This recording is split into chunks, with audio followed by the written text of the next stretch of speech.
How do the winter skaters survive? How do we skaters up in Norway and Scandinavia survive the winters? And do we skate at all? Do we enter our nest and take naps for half a year like the bears we are? Really that's not how it happened. Didn't happen that We're polar bears, we don't hibernate. It's a common question to what winter skaters do during winters. And here's the answer. Except for focusing on indoor hobbies, we make small skate spots for ourselves and preserve it in whatever way we can. An example will be putting a tarpaulin on top of an area to keep the snow away. And then when it doesn't snow, we take off the tarpaulin and we skate there. You don't get to practice your flow here because you stop after every trick. On the other hand, you get to delve into the process of one single trick and learn it deeply. Except you'll have significant external struggles keeping you from making a trick, and even finding a spot can take an unexpected amount of time. We've been searching for the last 3 days. And this process is actually a test of our character. In business economics, there's a concept of direct and indirect costs. Direct costs are concerned with direct labor, direct materials, and manufacturing supplies. And these are cost carriers which is causing the cost of a production process, while the indirect costs can't be directly linked to a cost carrier. Direct costs are immediately linked with your product or service. For example, the wood of your skateboard, the metal and rubber of the trucks, or the salary of the guy who is mounting the skateboard. Indirect costs are costs that can't be directly linked to the product or service. For example, rent, administration, or crazy Christmas office parties. It's the most wonderful time of the year. Why the hell do I bring this up? Because I'm gonna invent an analogy.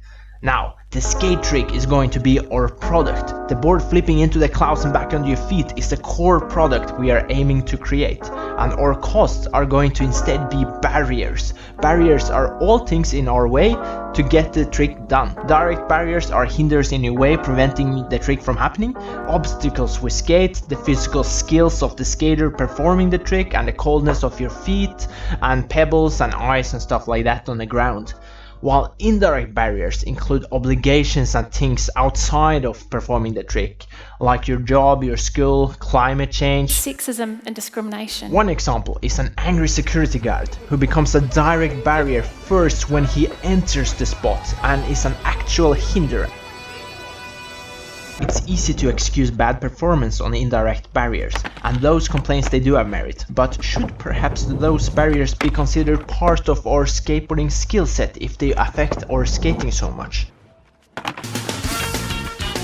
Because how good you effectively are as a skateboarder comes down to how good you are to put in hours to skate, and that requires tackling a bunch of indirect barriers. Tackling the indirect barriers makes you a good life skater instead of only a good skill set skater. Of course, guys growing up in Barcelona can skate all year and have a silver spoon of spots fed to them to make sure they grow up fat and steady in their skateboarding vocabulary. In skateboarding there is a preference for the little fellow, especially in 90s skaters you see that. If you then have a guy in rough conditions without any parks or spots who found a way to perform, that story sells quite good to the skateboard community, especially those 90s skaters who lived through a similar state of affairs. Of course, he needs to have a quirk that makes him interesting. The point is that conditions matter, not only skill.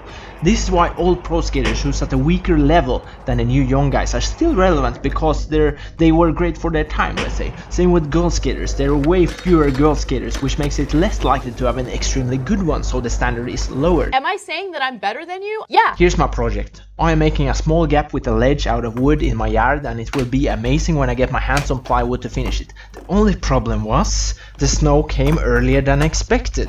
We had minus 27 Celsius in October in a coastal city. I'm in Narvik. Coastal cities feel the cold stronger, and now it's frozen. The snow freeze hard on the skateboard tonight, not a single trick to be seen.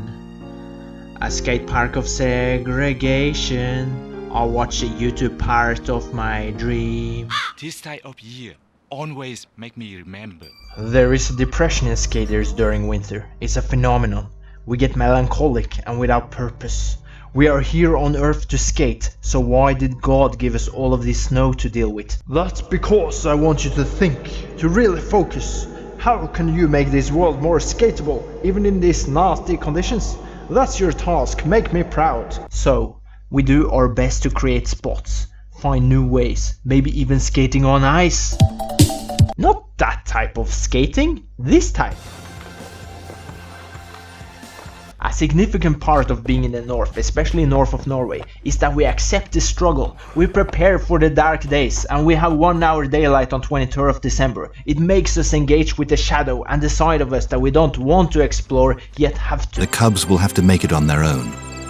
And then God created snow skates, or actually delegated the task for us to invent it. But it's not the final product, obviously.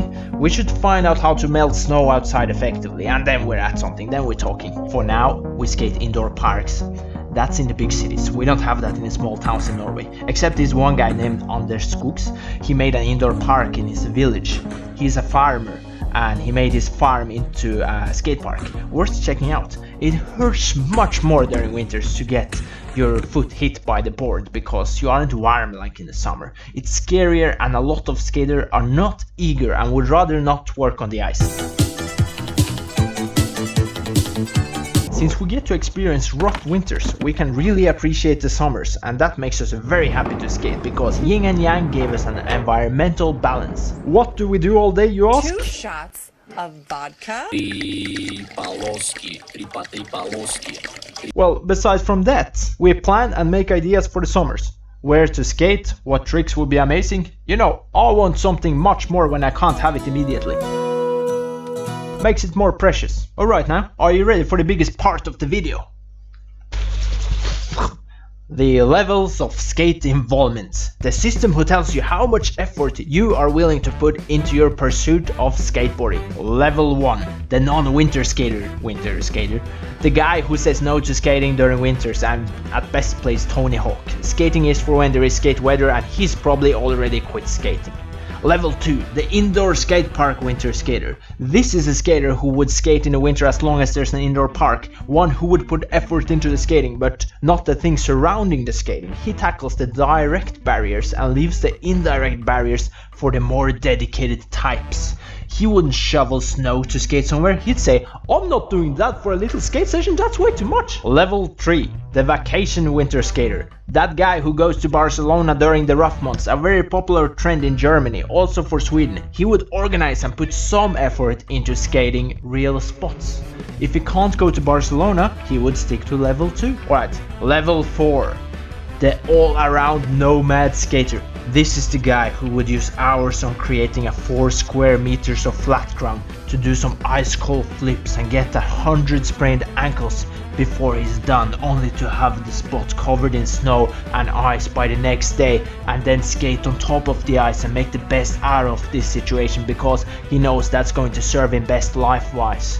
Could you make a guess to which type of skater I recognize the most with?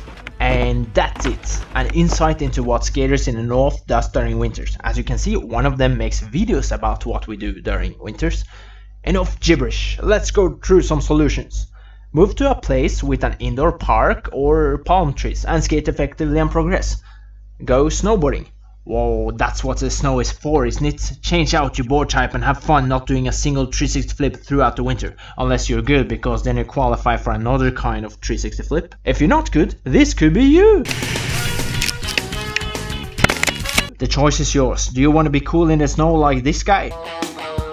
Say goodbye to nollie flips, dark slides, board fill, feet fill and hard flips now! If you want to take one thing from this video, it's that we begin thinking about why we do the things that we do and improve our situation skate-wise. That's what we do in the north. The end of the video. Now time for comments. I've been wanting to make this kind of video to inform and entertain you and make you curious, and it makes me curious because I can confirm factual claims and I Google a lot and learn a lot of things I would never learn unless I was going out to make this video.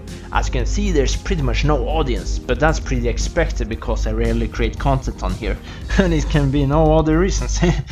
Also, I invite you to check out my Instagram, link in description. If you like this type of videos, you will probably like our product too on Teespring. Have a look at them, also link in description. If you watch this because you find it hard skating in the snow, then you can now feel motivated.